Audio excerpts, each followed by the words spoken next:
What is up, guys? Welcome back to the channel. Today's reaction video is for Battle of Midway Hiryu's. Yes. I think I've nailed that this time. I think it is that. We did just do part 1 of this. 2 out of 3 his Counterstrike. Obviously this is going to be part 4 in our series because we did 1 out of 3 in 2 parts. Yeah. We're doing 2 out of 3 in 2 parts as well. We will do the American perspective after this as well, so don't worry. But maybe a couple more days. So what we're doing is doing 2 parts at a time, 2 days. 2 parts at a time, 2 days. Yeah. Then maybe in like 3 or 4 days we'll do the other 2 Yeah. parts. So hopefully you enjoy this series. The links to all the episodes before are in the description, and the link to the next one when it comes out will be in the description. Hopefully you're enjoying these. We're enjoying them. Yeah, they're good. They're interesting. They're good. You Very get lost in the story. You forget it's an actual real thing. Yeah, definitely. Very good storytelling. It's a shame they don't have more videos actually. Mm. They don't have many videos on the channel, but the ones they do have are so well done. Yeah, definitely. You ready to get into it? I am. Smash that like button, guys. Smash that subscribe button. Yeah, let's go. What we got? Why did Hiryu close the distance with the Americans all afternoon? Let's find out. I'm sure he's going to tell us.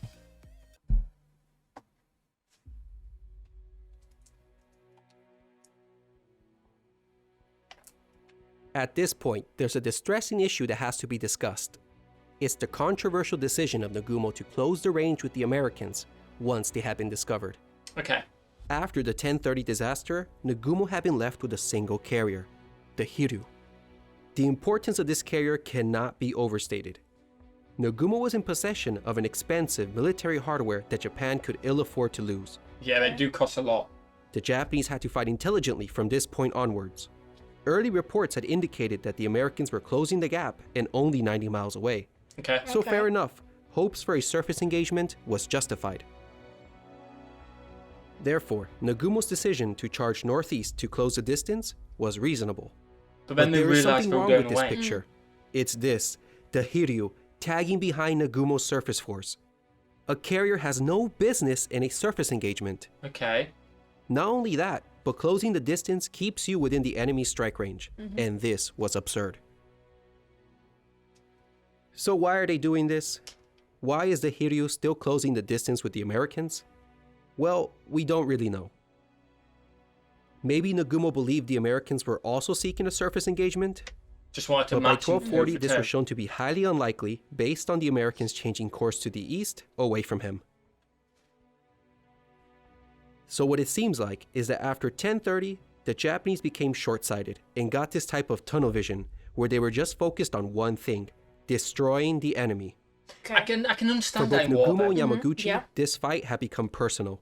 They were so determined to exact revenge and so caught up in the heat of the moment that they forgot to employ their assets carefully. Yeah, they do always say, don't make it if it gets personal, it could get messy. Yeah. Because the smart move is, but I get it is, if you've seen potentially your friends and all that gone down, you think we got a chance of taking him, maybe slim, but we could get It's revenge. probably very hard to not get personal when people are dying. Yeah, I feel like it's very hard to not get it's personal. an intense environment, So isn't it's it? almost like you've also got to put the personal stuff to a side And just and think focus about on the it. mission. But that must be so hard mentally. Definitely in the moment. Yeah, it's Yeah. I suppose it's easy to look back on now and be like, oh, you should have done that. Yeah. But in the moment, you're like, oh, let's go get him. You know what I mean? They want a service battle. We're giving them one, even though Yeah. they didn't want one. Also, cultural and societal norms may have begun to cloud their thinking. They don't like retreating. Japanese No. society places a lot of value on honor and fulfilling one's duty.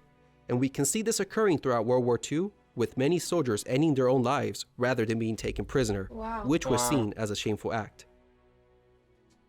There's a I didn't know popular that. Japanese I didn't. phrase that says, "Please continue trying to do your best." In other words, at this moment, winning was optional, but trying your hardest was not. Okay. Even if the situation was hopeless and doomed, they had to show that they were at least trying to win. But by doing so, they lost sight of the bigger picture. Saving this last precious carrier could have so well aided the Japanese in future operations. Both are to blame for this imprudent decision. It seems as if both were more concerned with preserving their personal honor instead of focusing on preserving this invaluable and irreplaceable carrier of their nation. Yeah, sometimes you just gotta accept defeat. You know what I mean? You just gotta retreat. Admittedly, striking back at the enemy had made good sense, Okay. but exposing your carrier to American air attack had not. So what they should have done is that they should have let the surface units close the gap, but not the carrier. They could have detached the Hiryu with an escort to the west and opened the range even before Tomonaga's force had taken off at 1330. Okay. her aircraft still had the range to strike the Yorktown and make it back home. But instead, the Hiryu spent all afternoon closing the gap with the enemy. Only at 1550, when reports confirmed that the Hiryu was still facing 2 operational carriers, did she head northwest. Yeah, they realised it's game But over. by this Yeah. point, it was too little, too late. Oh dear. They're in range The back then, aren't they? consequence for their reckless decision had already caught up to them. The Americans had lost contact with the enemy after the 10:30 attack. Okay. They didn't know where the Hiryu was, so at 11:33, the Yorktown began sending out search planes to regain contact with the enemy. One of these planes had already reached the search limit, but the pilot decided to push just a little further. At 14:30, his perseverance paid off when on his return leg, he came across the Hiryu. Ooh, that's not good for them. It was Dear. only 130 miles away from Task Force 16, well within strike range. If the Kidobutai had turned northwest immediately after launching Tomonaga's strike at 13:30, the Hiryu would have been 35 miles further west at 14:30. Ooh, but they never found And them. chances are she would have never been spotted. Wow. Okay. So Fine much margins. for saving your last Unfortunate. precious carrier. Oh, it just sent everything in. Wow.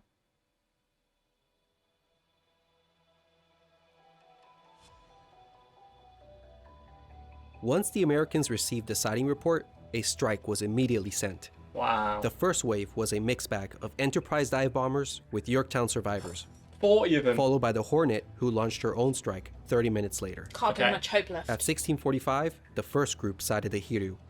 The dive bombers swung around to the southwest so that they could approach with the sun to their backs. Okay. The 2 squadrons decided to concentrate on a ship apiece.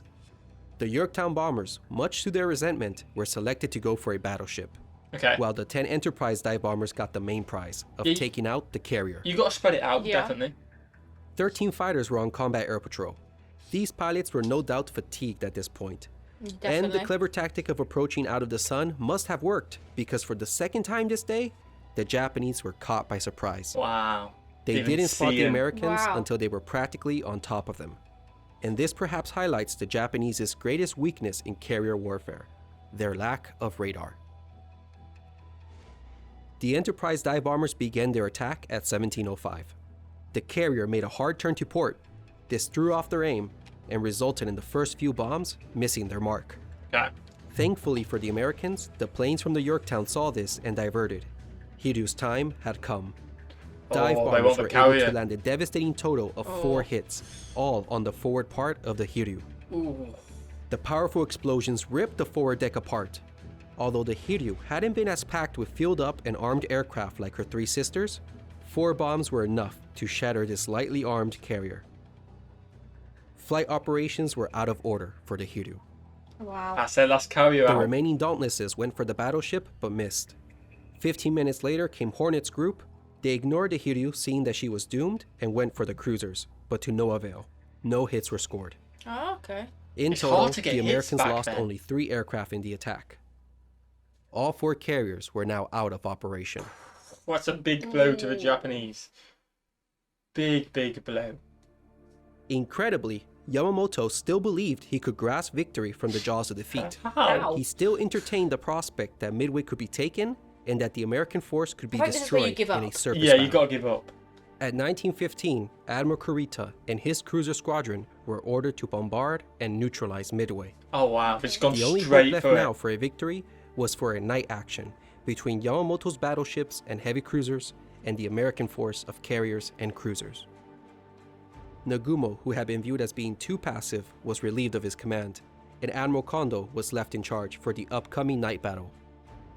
Okay. However, by 23:30, no contact had been made, and it was obvious that no surface engagement was forthcoming. If he continued east, he would place his ships in a vulnerable situation the following morning against American air attack. Yeah, surely he's going to get bombarded. Yeah, you So think. reality finally began to sink in, and shortly after midnight, he cancelled the bombardment of Midway and ordered Kurita to change course to the northwest and join up with the main body. Okay. Soon, orders for a general retirement of all his forces were sent, and at 0255, Yamamoto officially cancelled the Midway operation. Wow. He eventually gave up. Finally. Took a long time though. It did take a lot of losses for the Japanese. Back to the scene of devastation. The Japanese carriers had been caught in the most vulnerable state possible, with fueled up and armed aircraft on board. As mentioned, each bomb hit was made worse by the secondary explosions that took part inside the hangars. Just The fires were fed and nourished by the fueled up strike planes, the bombs and torpedoes that hadn't been stored away safely, the fuel in the fuel lines, and other flammable materials found throughout the ship. And efforts to fight the fires successfully were hampered by many reasons. One was the poor design of the Japanese carriers, which made them ill-prepared to absorb damage and continue fighting. Okay. Second, Imagine that. fire holes and phones. I'm guessing that's a cost thing or Yeah, maybe. speed thing. There's going like, we need to get them out there. We need to be powerful. That's what I'm guessing anyway. Yeah. Spraying systems were installed, but the water mains were damaged during the attack, rendering the systems inoperable. And also, Japanese fire control abilities were simply subpar. Compared that to the US's. So the fire steadily Like, prevailed. we saw Yorktown back up and running before the next strike came in. Exactly. And then the next strike came, and And they did end up sinking it, but the fact that because it got back up and running, it meant 2 of us can stay yeah, because it got targeted. The difference between that and then this damage control, which all 3 of them are just doomed. Big difference, isn't there? yeah. Big. failed. And despite their best efforts, Japanese damage control equipment and training were simply not up to the task. The fires could not be extinguished, and this sealed the fate of the carriers. Soryu and Kaga were burning wrecks. After much deliberation, the decision was made to scuttle them. The Soryu sank at 1913 and lost 711 men. That's a lot of men. The Kaga sank at 1925. She lost the most personnel of all the carriers, losing 811 officers and men. It's a lot of people. There was a lot of hesitation with the Akagi, being that she was the flagship of the Kido Butai, but eventually she too was ordered to be scuttled. She sank the following morning, taking 267 souls with her. Like I say, I know we're on the other side, but it's still The sad. Hiryu suffered the people, same isn't it? fate. Fires had spread and could not be contained, and it was soon apparent that she was doomed. Admiral Yamaguchi, sticking true to the naval tradition, decided to go down with the ship. After a sentimental goodbye, Yamaguchi and a selected few stayed behind, while the rest of the crew transferred to a nearby destroyer. Wow. At 0510 on June 5th, she was also scuttled, struck by a single torpedo. But incredibly, she didn't go down until hours later in the morning. It was just enough time for a Japanese biplane to take this astonishing photo. Apparent is the gaping hole at the front of the ship. A portion of the That's elevator mad. has been blown against the forward end of the island. Here's another classic shot of her, where we can see that the ship is still on fire amidships.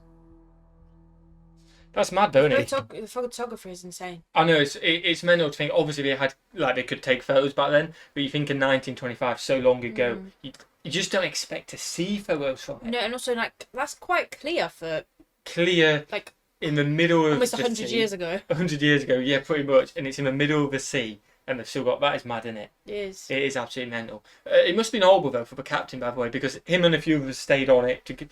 Captain always Also goes down not with his knowing ship. when they're going to go down. That's what I mean, like waiting all that time to eventually go down. That must have been a horrible way. Definitely. But that is the saying, isn't it? A captain goes down with his ship or something like that. Which, if he can survive, I don't know why why he not? didn't just go on the other ship. Yeah, I like that message.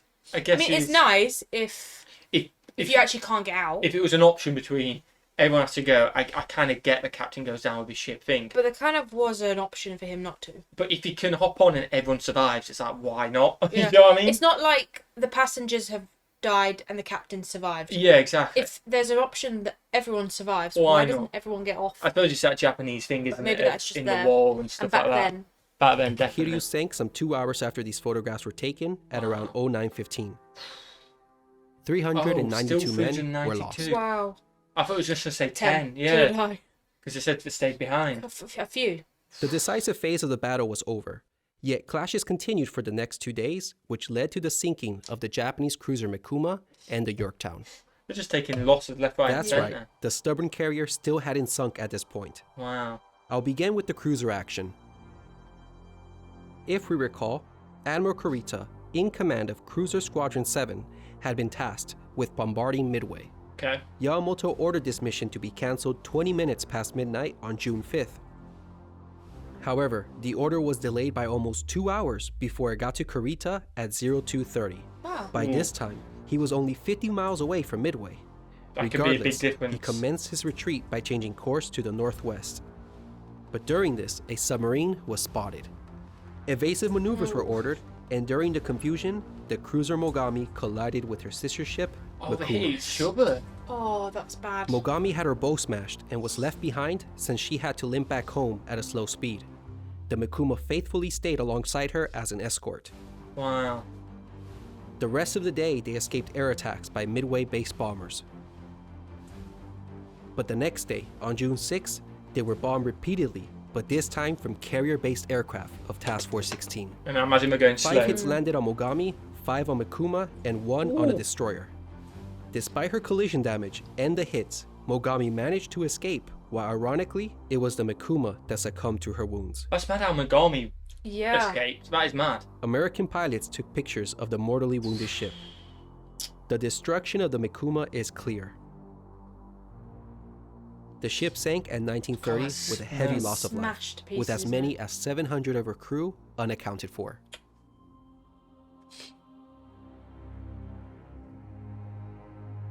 Retribution was obtained against the Americans. On June 4th, the Yorktown was abandoned, but despite appearing that she was about to capsize, she was found still afloat on the 5th. Wow. With the battle practically won and the Japanese in retreat, the idea of getting back to her and towing her to port seemed like a real possibility. Okay. That'd save a lot of money. So the Yeah. next day, on June 6, the destroyer Hammond brought on board a salvage team. The destroyer remained moored next to the Yorktown to provide power. The team began to have progress. Power was restored, the list was corrected, and soon the Yorktown was being towed at 3 knots. Wow. As if actually But towing a lurking carrier. in the waters was submarine I-168. She had been dispatched by Yamamoto to finish off the Yorktown. Oh, that's not The good. submarine skillfully approached, unnoticed, Did they do it? and patiently waited for the perfect shot. Although 5 destroyers were on patrol, no one spotted the submarine. Oh. She closed in and at 1500 meters released 4 torpedoes. Oh. The first hit the Hammond, which split the ship in half, Oh. and the second and third hit the Yorktown.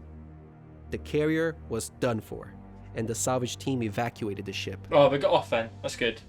The following pictures tell the story. The Hammond is shown sinking here after breaking in half. As she was going under, Oh, her that's- depth charges exploded, That's a ship right there. Yeah. Half of it. Oh, that's mad, innit? killing more of her survivors nearby in the water. 84 of her crew went down with her. Wow. Even with 4 torpedo wounds, the Yorktown still took a while to sink. What a And beast. before she did, she rode on her back, revealing the gaping torpedo wounds from the submarine Oh. attack.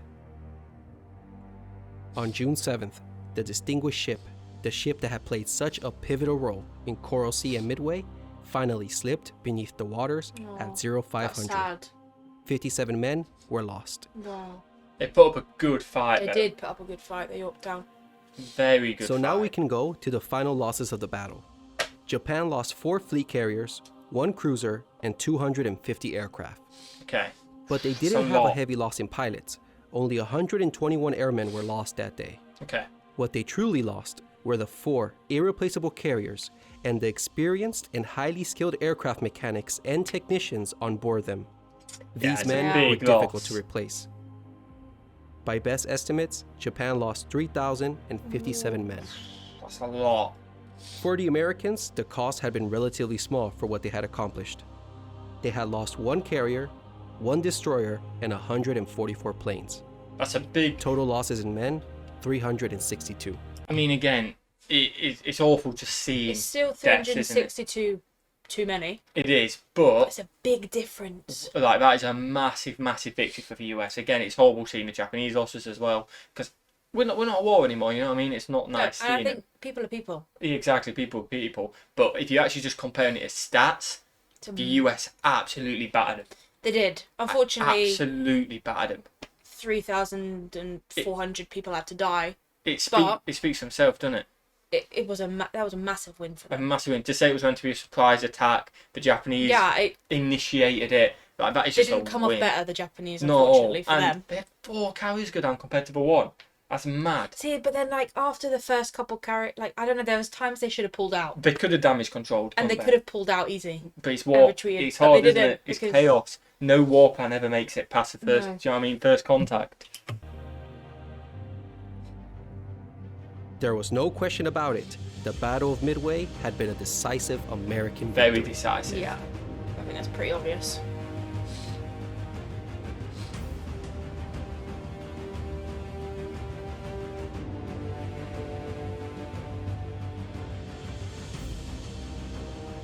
Is that the end? Yeah. Yeah, I think so. I mean, yeah, I think so.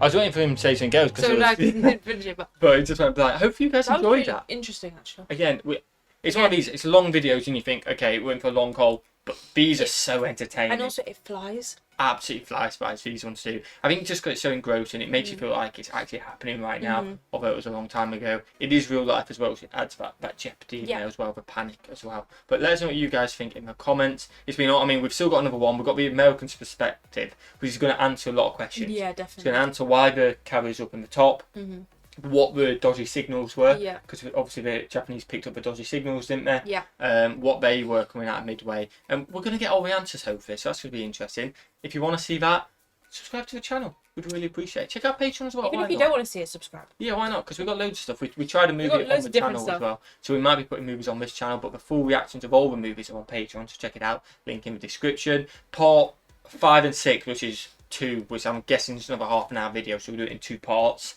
is going to be probably in about 3 or 4 days. Yeah. If you want to check out the other parts you haven't seen them, the links will be in the description. And what should we do? Have a fantastic And day. we will see you legends in the next one. Peace.